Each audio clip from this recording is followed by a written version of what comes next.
Hello दोस्तों, तो अगर आपने अभी तक इलेक्ट्रॉनिक्स में कुछ भी नहीं पढ़ा तो आप इन टॉपिक्स को जरूर पढ़ के जाएं, जिससे कि क्या आपका पास होने का जुगाड़ हो जाएगा। तो इसमें आपको क्या करना है, सबसे पहले यूनिट 1 में क्लिपर एंड क्लैंपर के न्यूमेरिकल्स देख के जाएंगे, जो कि आपके इजी होते हैं। आप एक बार देख लेंगे एक दो क्वेश्चन तो आपको हो जाएंगे। Than half and full wave rectifier, आपका इसका क्वेश्चन कई बार आया है, तो फुल वेव रेक्टिफायर तो बिना आप कुछ भी सोचे समझे करके जाएंगे। Then Zener diode breakdown mechanism, ये आपको क्वेश्चन पूछा जाता है, और अगर आपके पास थोड़ा सा टाइम और हो तो आप बस टनल डायोड और एलईडी देख के जाएं, उसका क्वेश्चन आ जाता है। देन यूनिट 1 में आपको बस इतने टॉपिक्स बताए मैंने, आप इतने करके जाए तो आपका यूनिट 1 से क्वेश्चन एक ना एक इससे आएगा।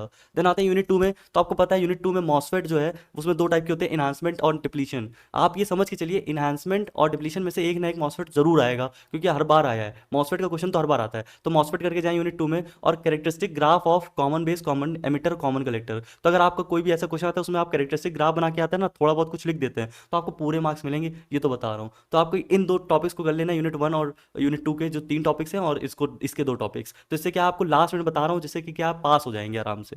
अब आते हैं इसमें कुछ और टॉपिक्स जिसमें है जेफेट। तो जेफेट की आप कंस्ट्रक्शन वर्किंग एंड कैरेक्टरिस्टिक देख सकते हैं, तो आप इसको देख सकते हैं। ये आपके 3 क्वेश्चन हो गए, तो 3 क्वेश्चन आगे हो गए आपके यूनिट 1 के, 3 क्वेश्चन हो गए यूनिट 2 के। अब बढ़ते हैं हम लोग यूनिट 3 में। यूनिट 3 में आपको पता है कि characteristics of ideal operational amplifier, आप 5 मिनट बस उसको बार बार रिपीट करेंगे, आराम से याद हो जाएगी, और ये 7 मार्क्स का क्वेश्चन कई बार आया है। डिफाइन CMRR स्लीव रेट, इसका 2-2 मार्क्स के क्वेश्चन आते हैं, तो आपको इससे 2-2 4 मार्क्स का क्वेश्चन मिल सकता है। Then derive summing subtractor differentiator integrator, इसमें डिफरेंशिएटर इंटीग्रेटर जरूर करके जाएंगे, और आप एक दो न्यूमेरिकल देख लेंगे तो आपका आराम से हो जाएगा। अब यूनिट 4 में तो आप देखिए, एक बात बता दूं, के मैप का क्वेश्चन हर बार आया है। के मैप आप एटलीस्ट करके जाइए, और इजी अगर आप एक बार आप समझ जाएंगे तो आराम से कर लेंगे, जिसमें कि 4 वेरिएबल की सबसे ज़्यादा होती है और 5 वेरिएबल की प्रोबेबिलिटी थोड़ी कम होती है। देन कन्वर्जन कन्वर्जन, तो आप कन्वर्जन के लिए क्या है, हेक्साडेसिमल टू ऑक्टल, ये आपको कई बार पूछा गया है। दूसरी बात क्या है कि कन्वर्जन आप देख लेंगे, उसमें भी आपको ज़्यादा टफ नहीं होता, एक ही मेथड होता है, सब में लग जाता है।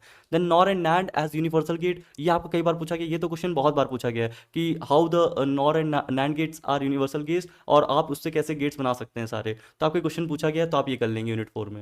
देन यूनिट 5 में आपका एक न्यूमेरिकल प्रसिद्ध है, मैंने बताया था आपको, इस तरीके से आपको मॉड्यूलेशन इंडेक्स, ये 4-5 चीजें लिखी होती हैं। आपको लगता है क्वेश्चन बड़ा है, बहुत छोटा क्वेश्चन होता है, आप 5 मिनट के अंदर इसमें 7 मार्क्स स्कोर कर सकते हैं, बस फॉर्मूला में वैल्यू पुट करनी है, तो आप ये कर लेंगे। मैंने यूनिट 5 का वन शॉट भी अपलोड कर दिया है। देन आते हैं सेकंड क्वेश्चन में, derive transmission efficiency and total power. अब आपको क्या है, मैंने उसमें जो वन शॉट है उसमें डेरिवेशन भी कराई है कि ट्रांसमिशन एफिशिएंसी और टोटल पावर कैसे निकालते हैं, ये भी आपका 4-4 लाइन का डेरिवेशन है, आप आराम से करके जाएंगे, इसका क्वेश्चन कई बार पूछा गया है। Then explain communication system with the help of block diagram, communication system का ब्लॉक डायग्राम बहुत रिपीटेड है, आप इसको करके जाएंगे। आपको लग रहा है ज़्यादा टॉपिक्स हैं, लेकिन नहीं, बहुत छोटे छोटे टॉपिक्स हैं। व्हाट इज मॉड्यूलेशन, मॉड्यूलेशन पूछ लेते हैं आपसे, AM modulation. Then short note on satellite और रेडार, ये क्वेश्चन बहुत बार है, आप बस इतने क्वेश्चन कर लीजिए, आपका पास होने पर का जुगाड़ हो जाएगा इलेक्ट्रॉनिक्स में, और आपके अच्छे नंबर आएंगे। Thank you and have a nice day, all the best.